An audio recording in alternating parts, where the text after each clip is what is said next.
नमस्कार, आप देख रहे हैं इंडिया न्यूज और आपके साथ मैं हूं अनुराग मुस्कान। अरविंद केजरीवाल जो करते हैं वो किसी की समझ में तो आता नहीं, और वो जो कहते हैं उसका सच उनके अलावा किसी को पता नहीं होता, समझ नहीं आता।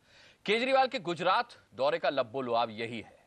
वो गुजरात में मोदी के विकास मॉडल की स्टडी करने गए थे। वहां पुलिस ने उनको आचार संहिता का वास्ता देकर रोका तो पूरे देश में आम आदमी पार्टी ने हाय तौबा मचा दी कि केजरीवाल को मोदी ने गिरफ्तार करवा दिया।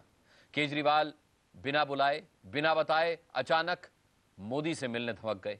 अब यह नहीं पता कि वो आम आदमी की हैसियत से गए थे या फिर दिल्ली के पूर्व मुख्यमंत्री के तौर पर वहां पहुंचे थे, लेकिन जिस अंदाज में वो गए थे उससे तय था कि मोदी से मुलाकात नहीं होनी है। हुआ भी यही। मोदी के दर से उन्हें बैरंग लौटा दिया गया, अरमान अधूरा रह गया। तो केजरीवाल ने गुजरात दौरा भी अधूरा ही खत्म कर दिया। बीजेपी कह रही है कि वो सिर्फ तमाशा करने, ड्रामा करने गए थे और मीडिया ने उनका तमाशा दिखा भी दिया तो लौट आए। केजरीवाल के इन तौर तरीकों पर अब बड़ी बहस चल रही है कि क्या वो गुजरात में सिर्फ तमाशा करने गए थे, क्या राजनीति के सबसे बड़े नौटंकी बाज हैं केजरीवाल।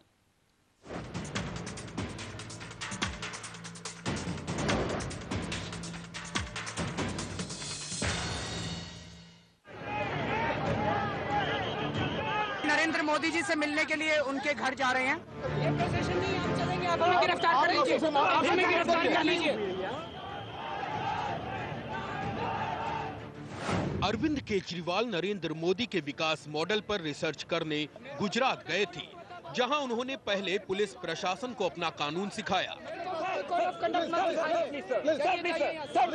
और फिर उनके समर्थकों ने दिल्ली में बीजेपी को सबक सिखाने के लिए धावा बोल दिया।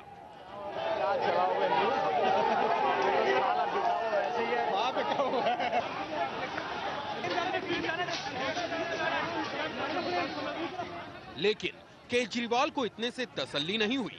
2 दिन गुजरात में घूमकर उन्होंने मोदी राज में विकास, भ्रष्टाचार, भय, भूख सब कुछ समझ लिया और फिर अपनी आदत के मुताबिक सवालों का पुलिंदा लेकर मोदी को ललकारने निकल पड़े।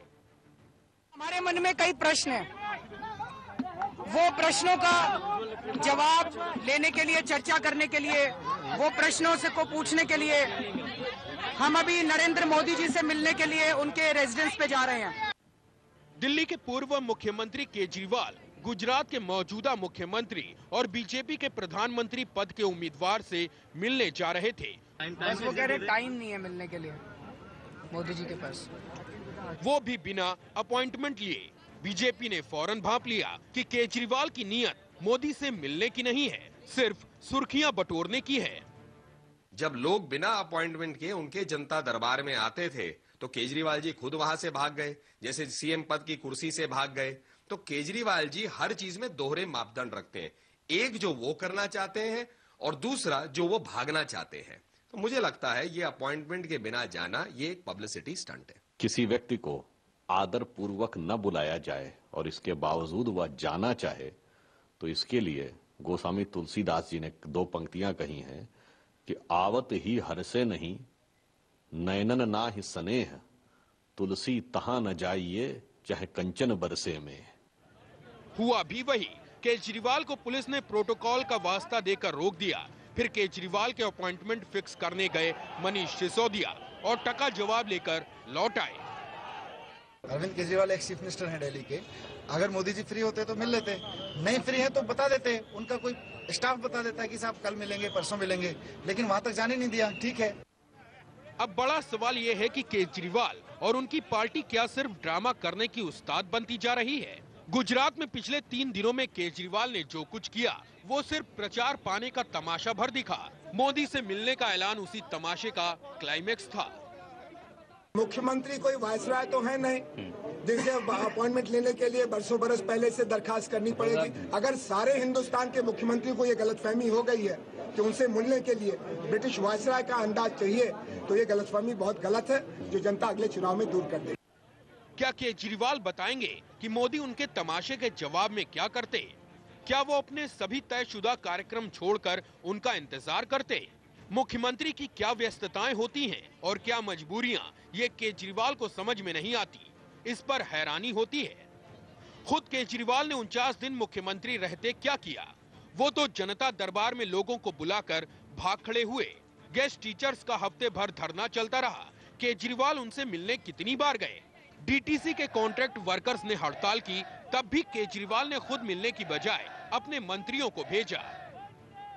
आपने अपने मंत्रिमंडल में बाबू भाई बोखरिया जैसे लोगों को रखा है। उनके खिलाफ अवैध खनन के मामले में 3 साल की सजा हो चुकी है। क्या आपको 6 करोड़ गुजरातियों में अपने मंत्रिमंडल के लिए ईमानदार गुजराती नहीं मिले? रहा सवाल मोदी पर भ्रष्टाचार को शह देने और विकास के झूठे दावे करने का, तो केजरीवाल जी को अब दिल्ली के आम लोग ही समझा रहे हैं कि जिनके खुद के घर शीशे के होते हैं वो दूसरों पर पत्थर नहीं फेंका करते। दिल्ली में बिजली पानी के उनके वादे सवालों में घिरे हैं। स्पैम मेल का काला धंधा करने के आरोपी और सबूतों से छेड़छाड़ के चलते कोर्ट से फटकारे जा चुके सोमनाथ भारती को मंत्री बनाने पर केजरीवाल ने अब तक कोई सफाई नहीं दी है और खुद उनकी नैतिकता भी सवालों में घिरी है। उन्होंने पद त्याग दिया था 14 फरवरी को और 15 फरवरी को उनका इस्तीफा जो है वो एक्सेप्ट हो गया था, तो उसके मुताबिक उनको मकान खाली करना चाहिए था। तो नैतिकता के आधार पर अरविंद केजरीवाल को मकान खाली करना चाहिए, क्योंकि वो कह चुके हैं कि वो किसी भी चीज़ का उपयोग जब तक करेंगे जब तक पद है। पद उन्होंने छोड़ दिया, अब वो मकान खाली करें, क्योंकि दिल्ली की जनता जो है रोड पे है, तो वो कैसे मकान में रह सकते हैं। वैसे केजरीवाल ने गुजरात जाकर बीजेपी के खिलाफ खुली लड़ाई का ऐलान करके कांग्रेस का काम आसान कर दिया है। मोदी को घेरने के लिए जो सवाल कांग्रेस उठा रही थी, अब वही सवाल केजरीवाल पूछने लगे हैं। हालांकि यहाँ भी अपनी आदत के मुताबिक केजरीवाल ने आधा अधूरा काम ही किया है। वो 8 मार्च तक गुजरात में घूमने वाले थे, लेकिन वक्त से पहले ही दिल्ली लौट गए। अब ये देखना दिलचस्प होगा कि केजरीवाल इस अधूरी लड़ाई को पूरा करेंगे या फिर सुर्खियों में आने के लिए फिर छेड़ेंगे कोई नया शिगुफा। दिल्ली में शिवानी त्यागी और अहमदाबाद में अरविंद शर्मा के साथ ब्यूरो रिपोर्ट, इंडिया न्यूज। तो क्या गुजरात में सिर्फ ड्रामा करने गए थे केजरीवाल, और इस हिसाब से क्या केजरीवाल नौटंकीबाज हैं, इसके सिवा कुछ नहीं? बड़ी बहस में आज इस पर चर्चा करेंगे। हमारे साथ बीजेपी से विजेंद्र गुप्ता होंगे, हमारे साथ अनिल भारद्वाज जी हैं, कांग्रेस के स्पोक्स पर्सन, हमारे साथ संदीप दुबे आम